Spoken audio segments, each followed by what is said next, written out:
El tema que vamos a realizar el día de hoy, que es un tema teórico y práctico, es el de conectividad satelital a través de estaciones remotas VISAT. Permite brindar el servicio de Internet a las instituciones educativas de las zonas más alejadas, ¿okay?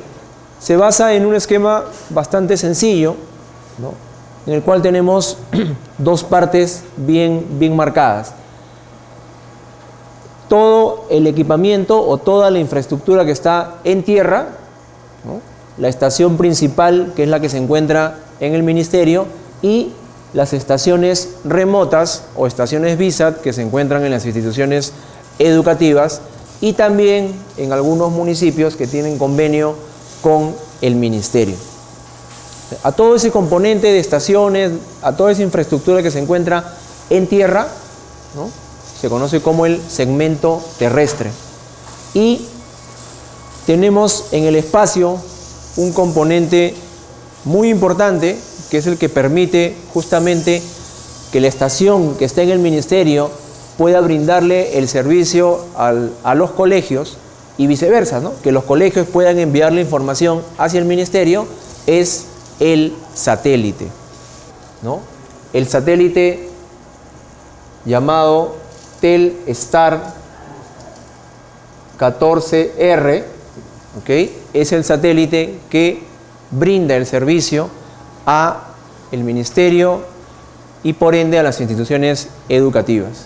¿Y dónde está el Internet, no?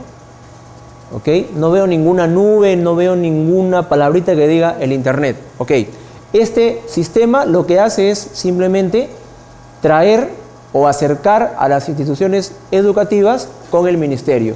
Y a partir de allí, el ministerio tiene un centro de datos, el cual tiene una conexión a Internet, y es allí donde podemos salir a Internet. En el ministerio hay una antena bastante grande, que es la antena maestra, y este hub se conecta con el centro de datos de la DIGETE, y el centro de datos de la DIGETE recién tiene una conexión a Internet. ¿Okay? Entonces, las instituciones, cuando requieren acceder a Internet, pasan a través del hub, pasan a través del data center y de allí van hacia Internet, ¿no? ¿Okay? Ahora, no necesariamente todas las aplicaciones están en Internet. Si no tuviéramos el Internet, si esto estuviera cortado, por ejemplo, por algún factor, seguiríamos accediendo a todos los contenidos que tiene el ministerio. Tenemos que en el lado de una estación principal o un hub o una estación maestra, de cualquiera de esas formas puede denominarse, tiene una antena bastante grande, ¿no?, por lo menos 3 o 4 veces más grande de las antenas que pueden estar en los colegios. ¿Okay? Tiene todo el equipamiento necesario, tiene servidores, tiene switches, tiene diferentes equipos y tiene, como vemos acá y como ya explicamos en la pizarra, una salida a Internet. ¿Okay? Tiene una salida a Internet. Bien. Y también tiene una salida, por ejemplo, a una red telefónica si es que quisiéramos tener un servicio de telefonía IP. En el lado de las estaciones remotas, ¿okay?, las antenas son más pequeñas, ¿no?, el equipamiento es mucho más sencillo, ¿no?, y ahí podemos tener un módem satelital como el que tenemos acá, y de repente muchos ya lo conocen, ¿no? Podemos tener un switch, podemos tener un access point, podemos tener computadoras de escritorio, laptop, netbooks, etcétera, ¿no? Teléfonos, si es que vamos a tener servicio de telefonía. Así como existen las estaciones de radio AM, FM o las estaciones de televisión, que cada una de ellas tiene una frecuencia, ¿okay?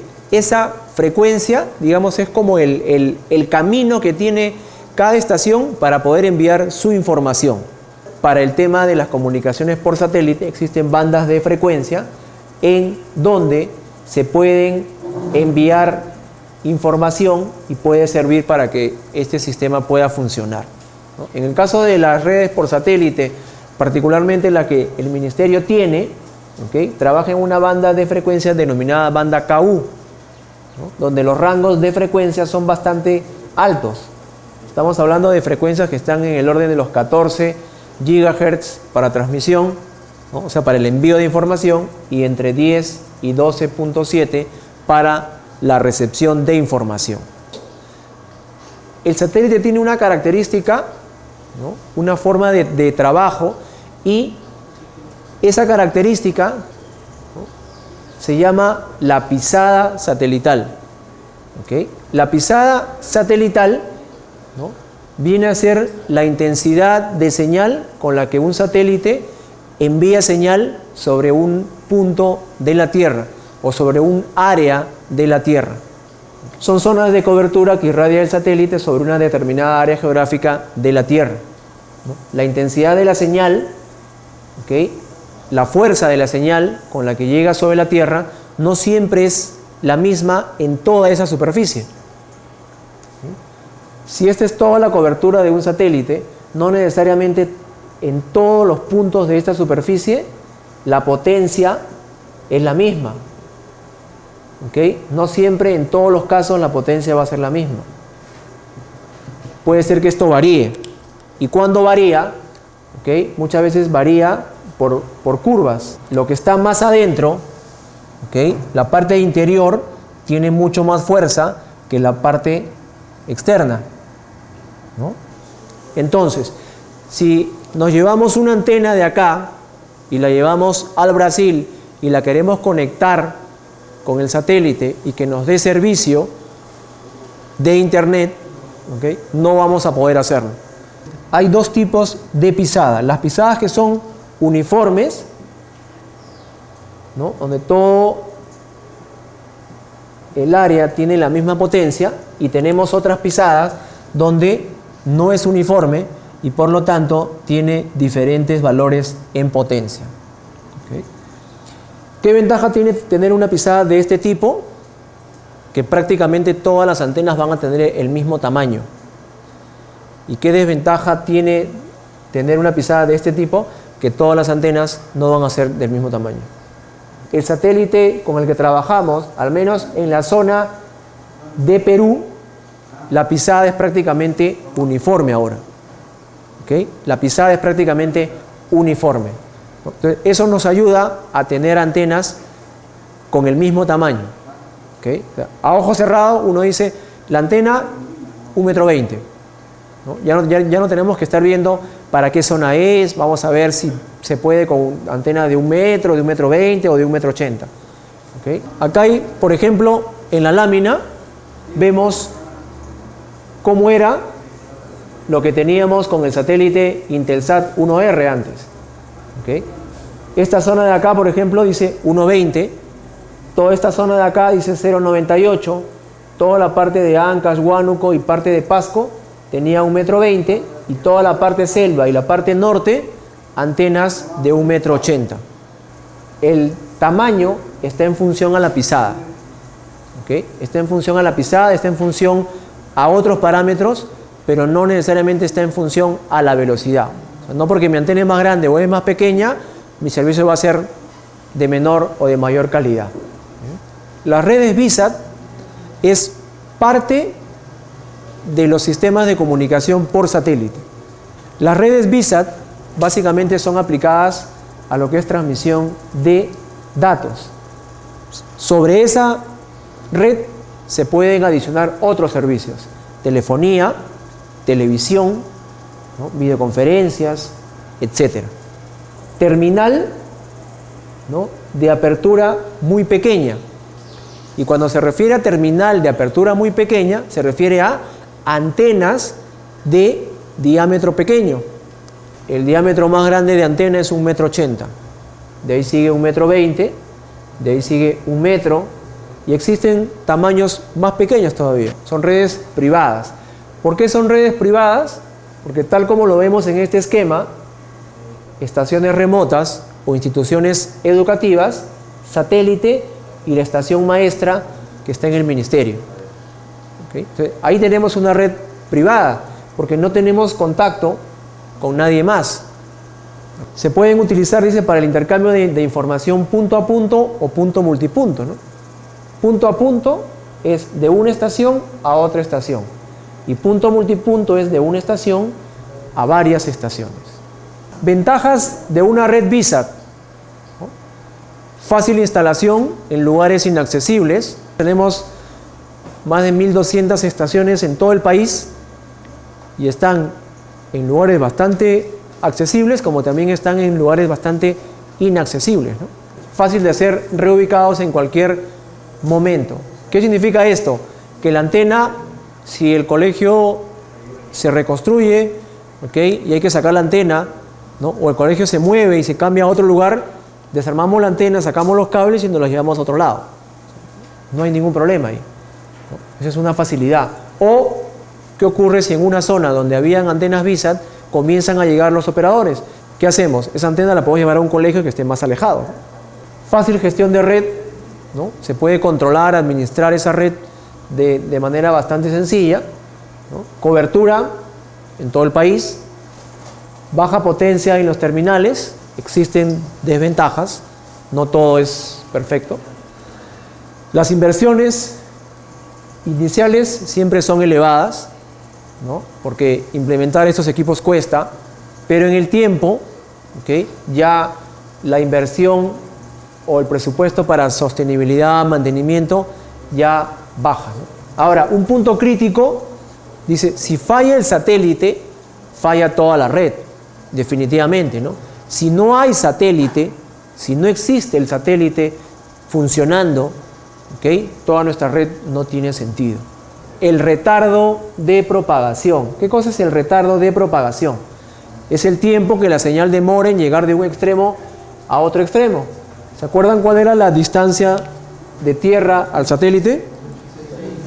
36.000 kilómetros, ¿no? O sea, lo que demora esta señal en llegar de acá, hasta acá, hasta acá, y que me respondan, demora casi medio segundo.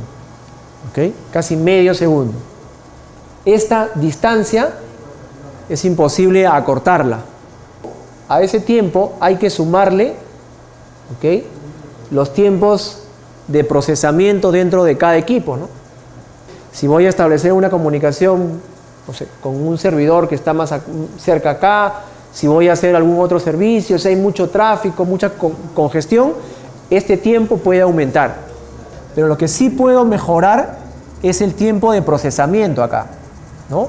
Tener servidores que procesen la información mucho más rápido, con mayor capacidad, eso sí puedo mejorar. Dentro de la red VSAT, los dos componentes que están en tierra es el hub y las estaciones terrenas, ¿no?, remotas. El hub es el sistema o el equipamiento más grande que existe dentro de esta red, ¿okay?, es a través del cual se van a brindar los servicios de datos, de voz, video. Acá tengo una estación, por acá habrá otra estación que se conecta siempre con el hub. Entonces todas se conectan con el hub. En el caso de la red VSAT, la topología más usada es la topología estrella, en donde tenemos al hub satelital, que viene a ser de manera análoga, viene a ser igual al switch, y las estaciones remotas vienen a ser las estaciones de trabajo. ¿Okay? ¿Es la única topología que puede trabajar en la red VSAT? No, porque también existe una topología llamada malla. ¿Okay?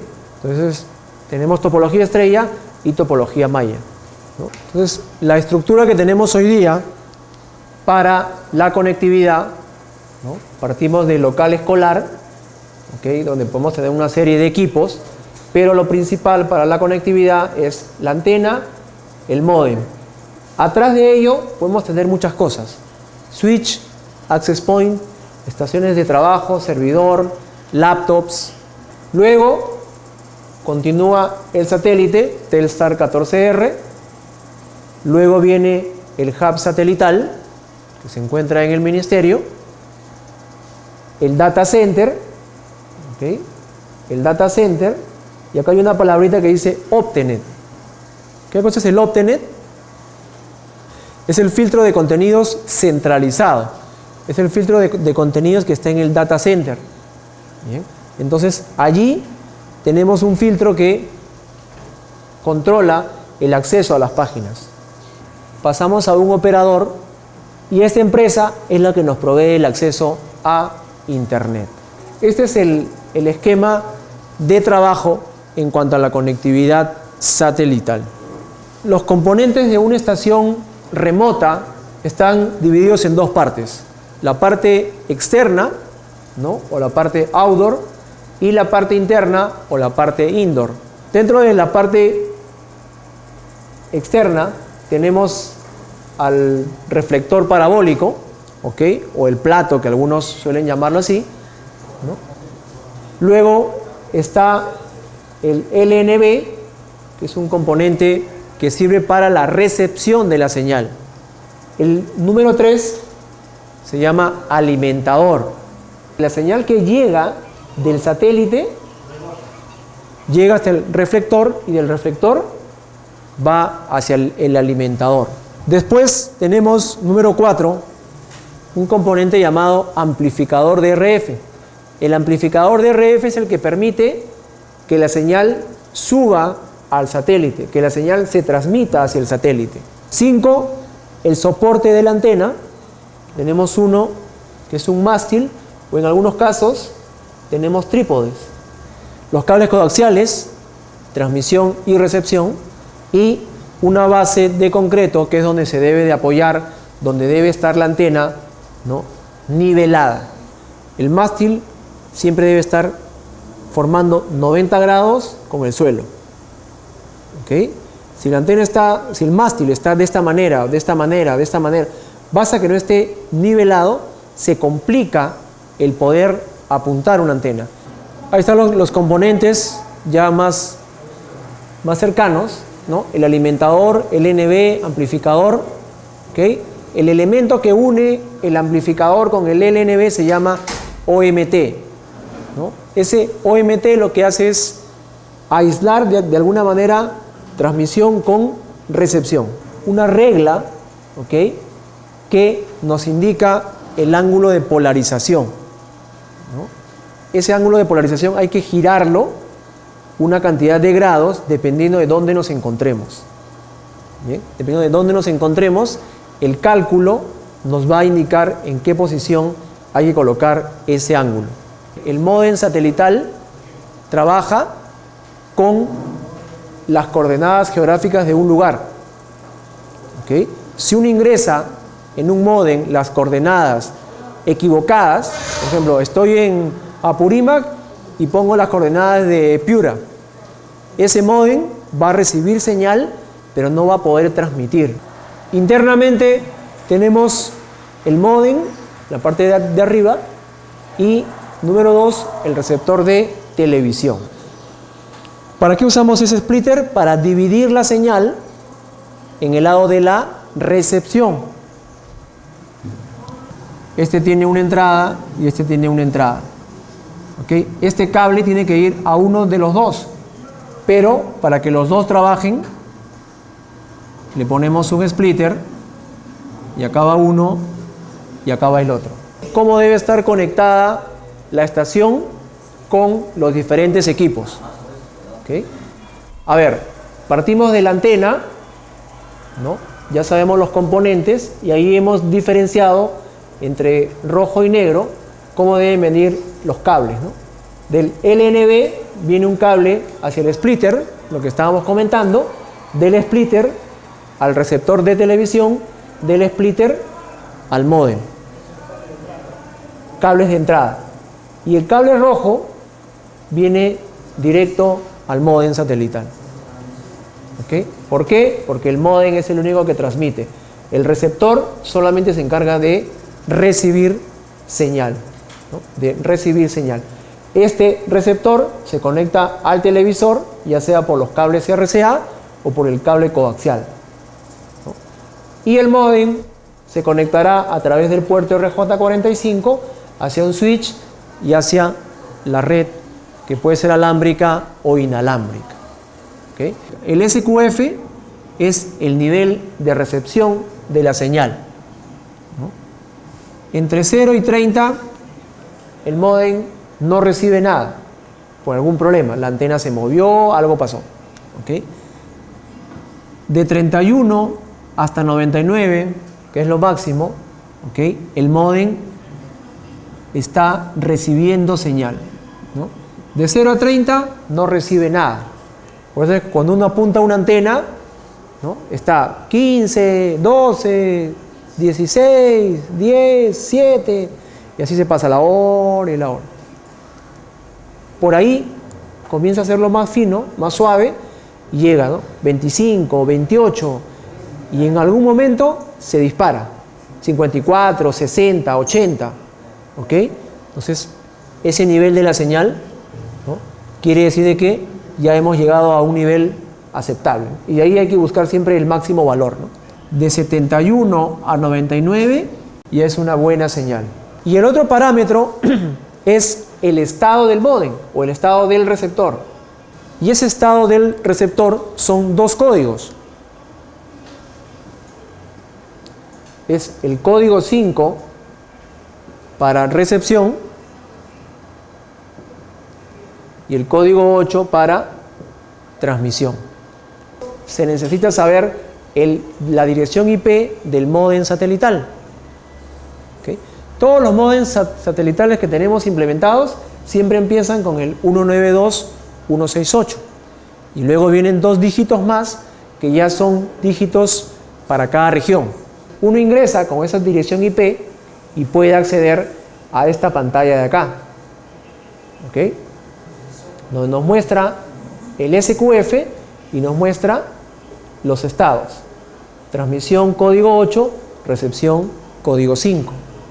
Le dan clic donde dice status y ahí podemos ver el nivel de la señal. 75 está arriba de 70 y código 5 y código 8. ¿Okay? Código 5 y código 8. ¿Okay? Ahora, si queremos acceder de otra manera, usamos el DOS o el command. ¿Okay? En el caso del XS o de las XO, ¿okay? Entramos con la herramienta terminal, ¿no? Y ahí simplemente lo que ponemos es esto. ¿No? Ponemos telnet espacio. ¿Cuál es el IP? 192, 168. Ya, acá sí tenemos que ponerle un espacio y agregarle un puerto que es el 1953. Y le damos un enter y accedemos al módem, a su configuración. Y acá tenemos que hacer dos pasos. Primero ponemos la letra C minúscula, entramos a un submenú y luego ponemos la letra A minúscula. ¿Ok? Primero la letra C minúscula, enter, luego la letra A minúscula y hemos ingresado a unas estadísticas del equipo. Arriba, ¿no? Dice longitud de la señal o nivel de la señal, ese es el SQF, 77. ¿Ok? Y status, recepción código 5, transmisión código 8. Bien, entonces son las dos formas de poder conocer cuál es el estado de nuestro receptor y cuál es el nivel de la señal que tenemos en ese momento. ¿Qué ocurre si el código correspondiente a transmisión no me sale 8? ¿Ok? Y eso es algo que ocurre bastante. Uno llega y código de transmisión no es 8. Es por ejemplo 9, es por ejemplo 13, es por ejemplo 1. Primer auxilio, por llamarlo de esa manera, ¿ok? El primer auxilio que le podemos dar a este módem cuando no me aparece código 8, que es crítico porque sin el código 8 no puedo tener transmisión. Y si no tengo transmisión, no tengo recepción. Alguien dice, no tengo transmisión, pero tengo recepción. O sea, quiere decir que sí voy a poder bajar información. Falso. Porque mientras que yo no pida ¿no? Internet no sabe que yo le estoy pidiendo algo, no sabe que yo le quiero pedir algo, por lo tanto, él no me envía nada si yo no le pido nada. Y para yo poder pedirle algo, transmisión tiene que estar con código 8. Y lo que el ranking hace es, de alguna manera, forzar al módem para que llegue a tener código 8. ¿Okay? El módem, ¿no?, tiene una protección interna. Cuando algo ocurre, cuando algo falla, lo que el módem hace es inhibirse. O sea, él deja de funcionar para no tener más problemas, ¿no? Entonces hay que, de alguna manera, forzar al módem a que trabaje ahora correctamente. Hay que entrar, en este caso sí, a través de la herramienta terminal, ¿no? Porque acá sí vamos a hacer una modificación, ¿no? Entonces, entramos al módem y dice ir a la opción I. Vamos a la opción I minúscula, ¿okay? Y luego tenemos que darle 2 veces Enter, ¿bien? 2 veces Enter, y acá nos aparece un submenú.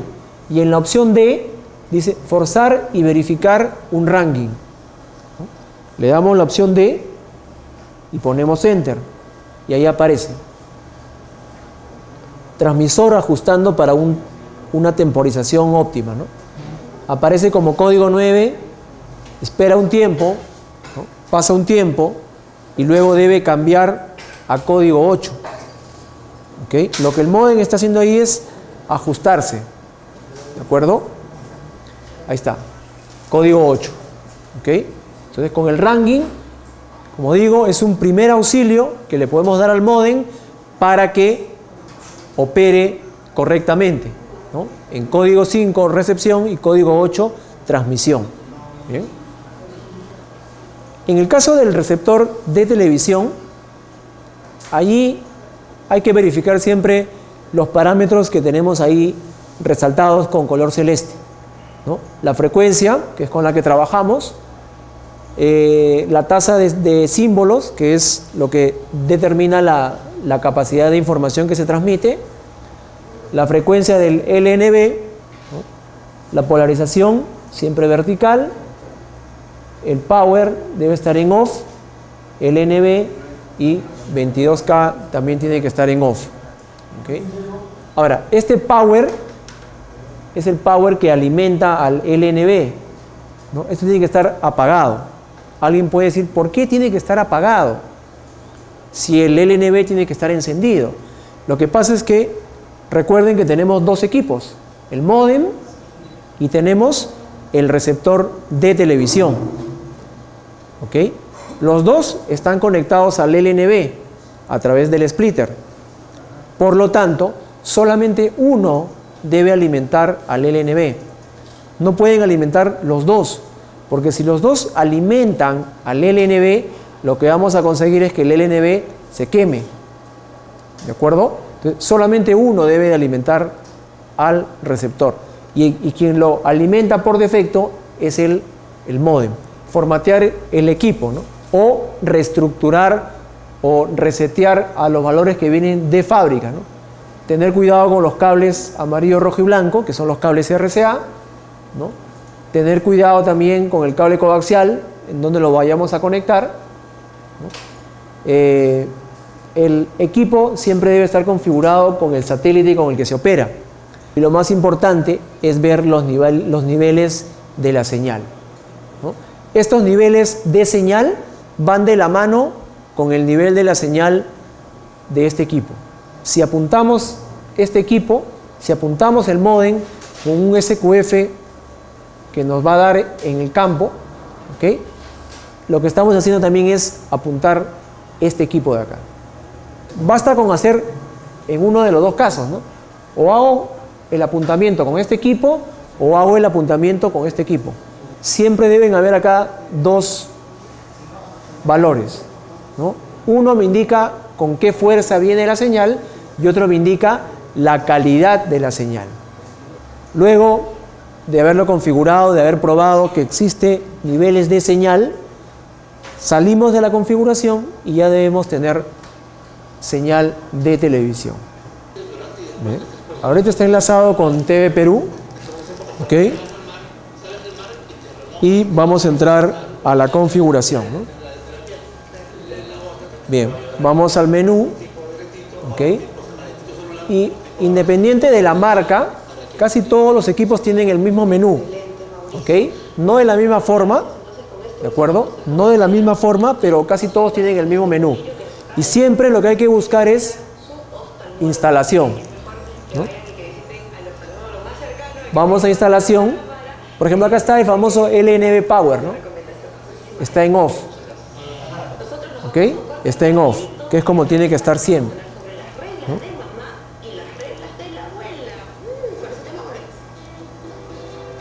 Y acá va la configuración, ¿no? En TP Configuration. Entonces ahí está, satélite, Telstar 14R, banda KU, ¿no? Si no estuviera ese valor, uno entra y comienza a buscar todos los satélites que hay. La frecuencia LNB, lo que vimos en el manual, ¿ok? Decía frecuencia, decía 10750, la frecuencia del LNB.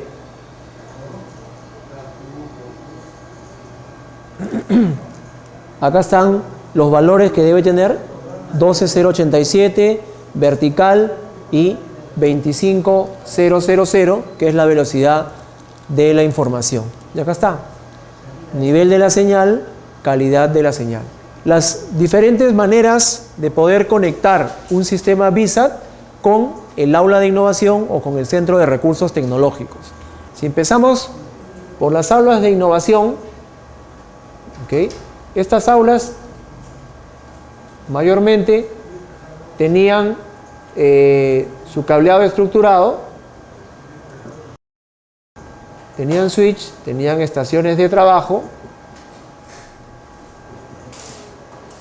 y no todas servidor, ¿no? Hoy día, tanto en AIP como en CRT, se utiliza también la tecnología inalámbrica.